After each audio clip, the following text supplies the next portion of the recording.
بسم الله الرحمن الرحيم الحمد لله وحده والصلاة والسلام على رسول الله صلى الله عليه وعلى آله وصحبه وسلم تسليما كثيرا أما بعد கண்ணியத்துக்குரிய சகோதரர்களே பெரியார்களே, இன்றைய 9வது அமர்விலே அல்லாஹ் சுப்ஹானஹு வ தஆலா சூரத் ஃபாத்திர் அத்தியாயம் 29வதிலே கூறுகின்ற விடயத்தோடு நாம் பேச இருக்கின்றோம். இன்னல்லதீன யத்லூனல் கிதாபல்லாஹி وأقاموا الصلاة وأنفقوا مما رزقناهم سرا وعلانية يرجون تجارة لن تبور. அல்லாஹ் சுப்ஹானஹு வ தஆலா நான் ஓதிய ஆயத்திலே கூறுகின்றான், அல்லாஹ்வின் வேதத்தை படித்து தொழுகையை நிலைநாட்டி நாம் அவர்களுக்கு வழங்கியிருந்ததிலிருந்து இரகசியமாகவும் வெளிப்படையாகவும் நல்வழியில் செலவிடுவோர் நஷ்டமில்லாத ஒரு வியாபாரத்தை எதிர்பார்க்கின்றார்கள். ஏனெனில் அவர்கள் கூலிகளை அவன் முழுமையாக அளிப்பான். தனது அருக்குடைகளின் அவர்களுக்கு இன்னும் அதிகமாகவும் அளிப்பான். அவன் மன்னிப்பவன், நன்றி செலுத்துபவன்.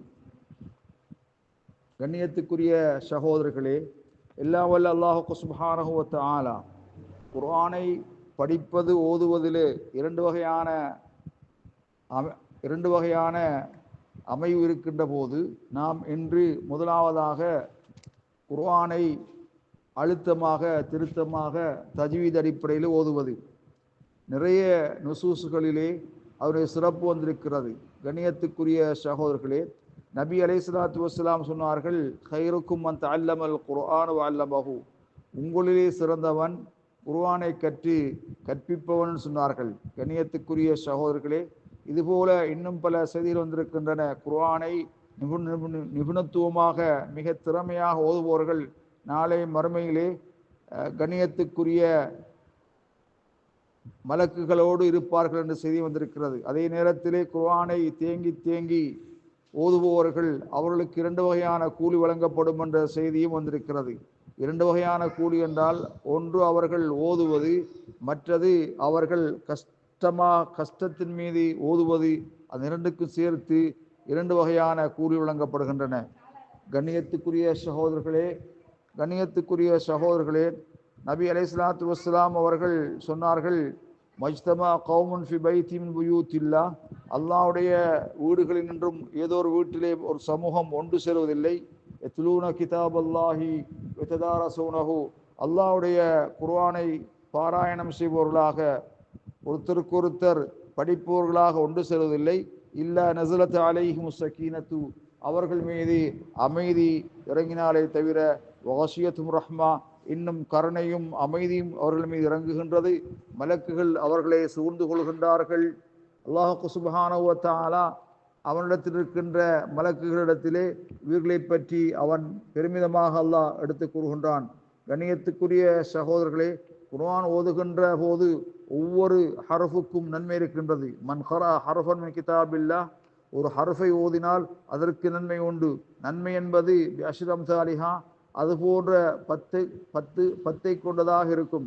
ல அகூல் அலிஃப் லாம் மீம் ஹர்ஃப், நான் அலிஃப் லாம் மீம் அந்த 3 எழுத்துக்களையும் ஒரு ஹர்ஃப் என்று கூற மாட்டேன். மாற்றமாக அலிஃப் ஹர்ஃபுன், அலிஃப் ஒரு ஹர்ஃப், லாம் ஒரு ஹர்ஃப், மீம் ஒரு ஹர்ஃபாக இருக்கும். கண்ணியத்துக்குரிய சகோதரர்களே, இந்த மகத்துவமிக்க ரமலானுடைய இரவிலே குர்ஆனை நீங்கள் அதிகமாக ஓதுங்கள். குர்ஆனை நீங்கள் விளங்கி ஓதுங்கள். குர்ஆனை உங்களுடைய வாழ்க்கையில் நீங்கள் மார்க்கமாக எடுத்துக்கொள்ளுங்கள். கண்ணியத்துக்குரிய சகோதரர்களே, நபி அலைஹிஸ்ஸலாத்து வஸ்ஸலாம் அவர்கள் ஒரு முறை சொன்னார்கள், குர்ஆனிலே மகத்தானதொரு சூறாவை உங்களுக்கு நான் அறிவிக்கட்டுமா, உங்களுக்கு கற்றுத்தரட்டுமா என்று கேட்ட பொழுது சொல்லி நபிகளார் அல்ஹம்துலில்லாஹி ரப்பில் ஆலமீன் என்ற அத்தியாயத்தை அவர்கள் ஓதி காண்பித்தார்கள். இது நபிகளார் எனக்கு கொடுக்கப்பட்ட சூறாக்களிலே மிக மகத்தான பகுதி என்று நபி அலைஹிஸ்ஸலாத்து வஸ்ஸலாம் குறிப்பிட்டிருக்கிறார்கள். இதனால் தான் தொழுகையிலே அதை ஓதுவது கடமையாக்கப்பட்டிருக்கிறது.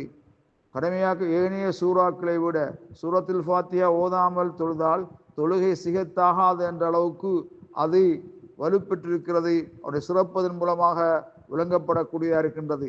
நபி ஸல்லல்லாஹு அலைஹி வஸல்லம் சொன்னார்கள், லா ஸலாத்த லிமன் லம் யக்ரா பிஃபாத்திஹில் கிதாப். சூரத்துல் ஃபாத்திஹா உம்முல் கிதாப்னு சொல்லக்கூடிய தாய் சூரான்னு சொல்லக்கூடிய அந்த அத்தியாயத்தை, அந்த சூறாவை ஓதாதவனுக்கு தொழுகை இல்லை என்று சொல்லியிருக்கின்றார்கள். கண்ணியத்துக்குரிய சகோதரர்களே, நபி ஸல்லல்லாஹு அலைஹி வஸல்லம் அவர்கள் மேலும் சொன்னார்கள், மன் ஸல்லா ஸலாத்தன் லம் யக்ரா ஃபீஹா பிஃபாத்திஹில் கிதாப்.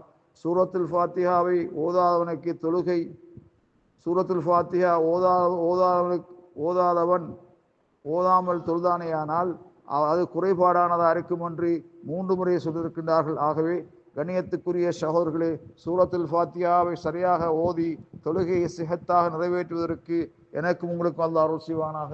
ஆகிரு தாவான் அல்ஹம்துலில்லாஹி ரப்பில் ஆலமீன்.